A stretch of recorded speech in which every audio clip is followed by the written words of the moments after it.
review of, I realized I got to do a review of episodes 3 and 4 of Alien Earth. Now, last week when I was on Dan's channel, I experienced a cyber attack from, not me personally, but all of Israel, experienced a cyber attack from Iran, right?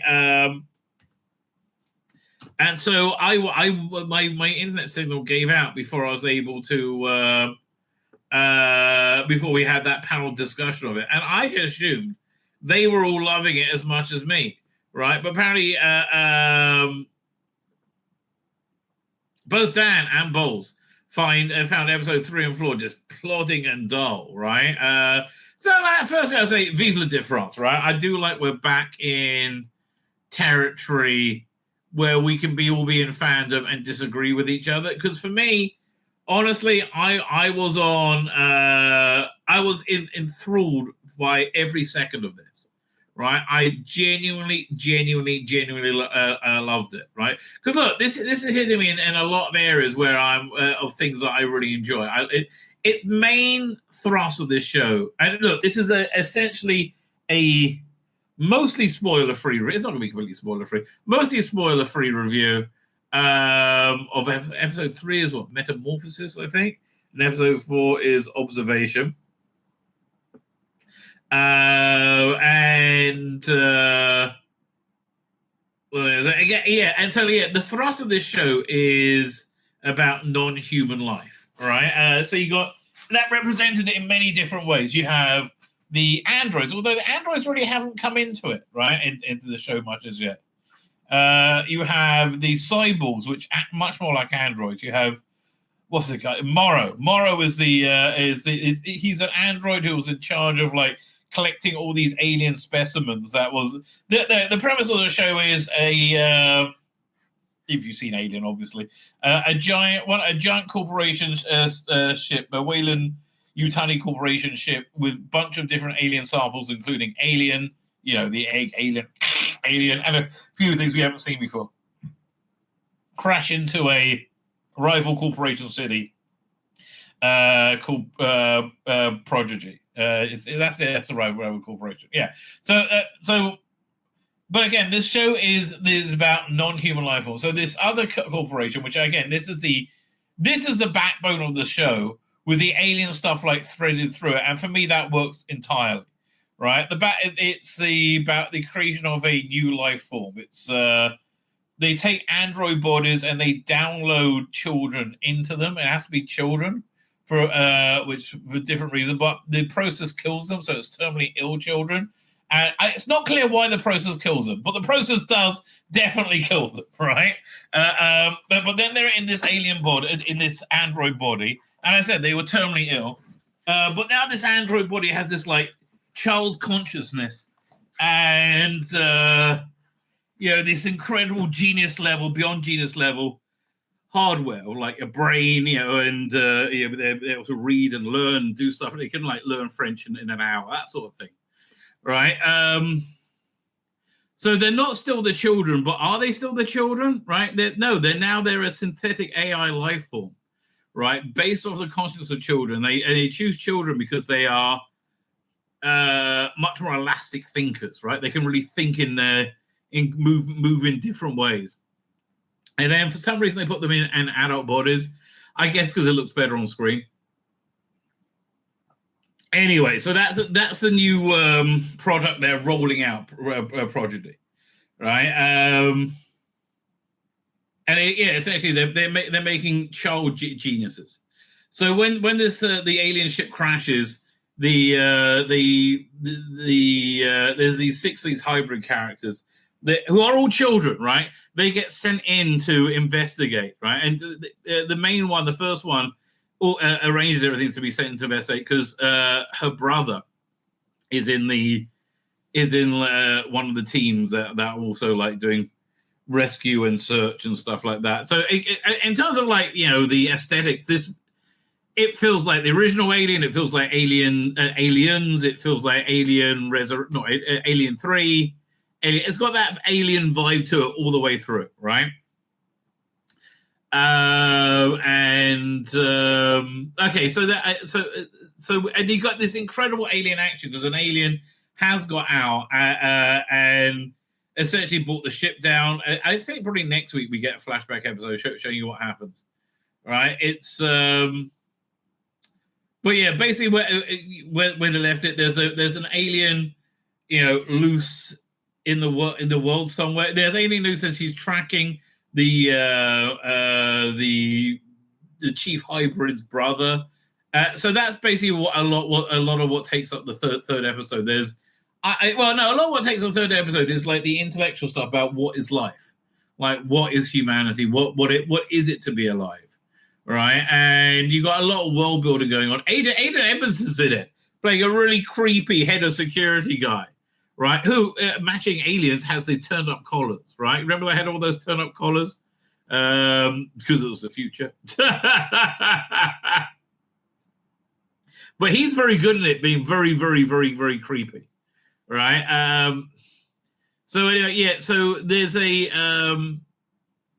I found incredible kick-ass alien fight against the chief hybrid, who's a scrawny, who can fit a Sigourney Weaver, template. So that which I think alien movies need, quite frankly. I found it an incredible battle between them, right? And she's armed with a sword, and the outcome is I found it genuinely scary. I like the design of this alien a lot.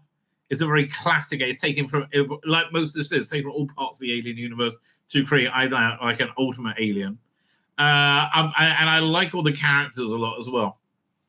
So essentially, the second episode, the third episode after Think Track, it's about. It's like reuniting the chief hybrid with the brother. The brother doesn't know that she's alive, or like this version of her is alive. Right? They kept all that secret.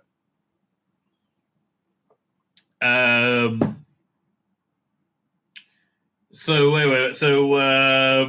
it's more about bringing the alien samples back to this rival corporation called Prodigy, as I said.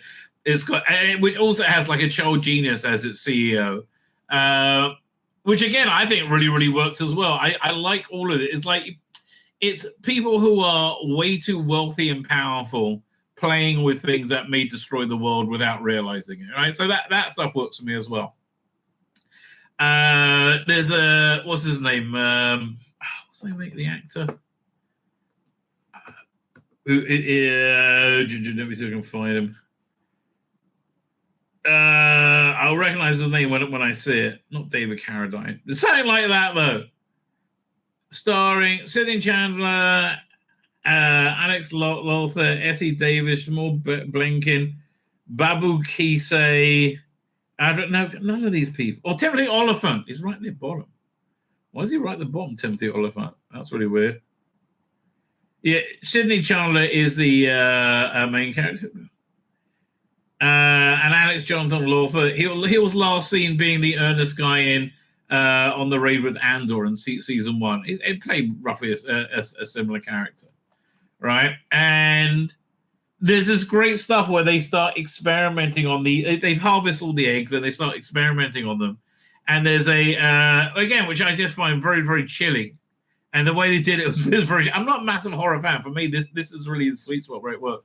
And a weird connection between the chief hybrid, who's called Wendy, and the aliens is revealed. Right. So that's episode 3. Episode 4 is called Observation. Again, absolutely loved it. Look, for me, again, this is not a spoiler, but it is a bit. So they're experimenting with all these. Timothy Oliphant, you don't know what his character is. I get a feeling he's either an android or he's connected to the. What's it going? He's connected to the. He's a synthetic. He's Chris. Now I've just seen someone on the write-up. He's the Project Corporation synthetic chief scientist who serves as Wendy's mentor and trainer. So he's synthetic? Okay. There seems to be something odd about him, right? What's this? Alien Earth characters over here. If I click this link, maybe just tell me. Is he a robot? Chris is a synthetic and responsible for trading the first hybrids. Okay, fine. Oh, you know what? Here, let me share this screen. This will help a lot. There we go. I'm in the wrong thing. And I'll go over here. Doink. I close that. I go back here. Share screen. Doink. Okay, so now I can point out who people are. So Wendy over here, she's the main hybrid. Hermit is a brother. Krish is a very creepy synthetic, played by Tim Lee Oliphant. So he's a chief scientist. So he's doing this like weird science stuff on the end. So in episode 4, there's you meet it in episode 2. It's totally terrifying. There's an alien which is like a giant eyeball, right? With like with a bunch of like spidery legs comes out from underneath it. And you first meet it's implanted in the head of a dead cat, right? And it is animating the corpse of the cat, and it leaps out and tries to leap into the eyeball of the eye socket of one of the hybrids, right? It's a generally terrifying thing. It's like wrestling to get to her eyeball, right? So the thing is scary, and it's got like it's one eyeball, but it's got lots of different eye pupils. Right, so they do this experiment with it in episode 4, where you see a sheep, right, inside a containment zone. And you're like, this doesn't look good for this sheep. It's got electrodes coming out of his head. Doesn't look good for this sheep, right? And they put the eyeball alien in with the sheep. It goes straight over it, and it first thing it does, it like leaps up to its face and like kind of beats it to death. Like beating its like shattering its way inside its skull, right? And eventually rips its eye out, the sheep's eye out, and the eyeball climbs inside, right, of the dead sheep where the eye socket is, and the eye forms into a duplicate of it. And then a couple of seconds later, the sheep like shudders and comes back to life, right? And it stands up. It's so creepy. It stands up on its hind legs. It's so creepy. And they're saying it's this highly intelligent being, and it's like staring at them. And that for me, that was just a fantastic set piece. But like the thing I'm most interested in is an exploration of the artificial reality, the artificial humans, which Wendy and the other hybrids are. Boy Cavalier, he's the head of the corporation. Morrow's a great character. So you've got this other great subplot going on that he's a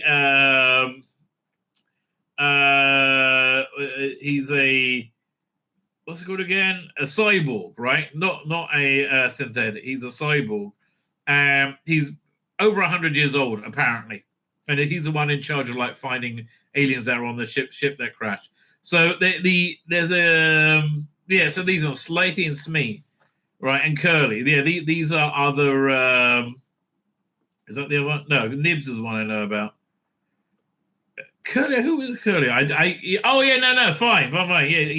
I'm trying to remember what's going on with all of us. Curly's interesting because she goes to the boss, Boy Cavalier, says, "Listen, you like Wendy the best, the first one the best." But what about me? I'm like, I've just taught myself, all this different stuff when I worked out what I am. And he's like, okay, you've impressed me, right? You've totally impressed me. And so you got this weird sibling rivalry going on with her and Wendy.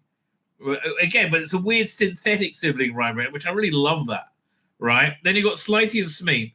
They're like, I love these actors doing an excellent job because they are playing them as if they're little boys in adult bodies. And so this bloke, Morrow, the cyborg, has found a way of hacking into this guy's ear and being able to talk to him directly. And so he's very Svengali-like, manipulating him. And again, it's like this guy manipulating this young boy. And it's disturbing. But I'm just fascinating, right? I absolutely love this too much. Nibs is going absolutely crazy. She was the one who nearly had her eye eaten out by the eye monster, and now she thinks she's pregnant and she's violent and it's weird. Adam Ellis, played by Adrian Emerson, is the a right-hand trusted counsel, head of security, very creepy, scary guy, right? And there's all these other people. Let's see what immersive content is. Oh, no, I like this website. Let's see what they got. Okay. I'm clicking on immersive content, but you're not immersing me, baby. Let's see what it is. Explore the world of Alien Earth. Step into it. Oh, wow. You mean you can get this as a VR? Holy crap. That is cool. See, that's what I like. You used to get this in Battlestar Galactica, right? They used to go the extra mile to give interesting stuff. And their podcasts. Wow, I got to try out that, the immersive content. That sounds crazy. Meet the Perfect Orgasm. Well, how long are they? And who's on it? Oh, I've got to check these out. Right? I've got to check these out. Okay. Video extras. There's the stuff there we can start going over. Again, I haven't seen a website this good since Battlestar Galactica. Genuinely. This is really impressing me. Wow, look at all this stuff. Man, this is a good show. This is a good show. Look, so if you want a show that asks serious questions about life and humanity, which I think is what science fiction really does very well, while at the same time having kick-ass alien shit all the way through it, this is a show for you. Again, opinion may vary. Dan, whose opinion I respect a lot, really found episode 3 and 4 gruelingly slow. Right, I was attached to the screen. I couldn't stop watching. Right, I thought it was fantastic. Double dose. Oh.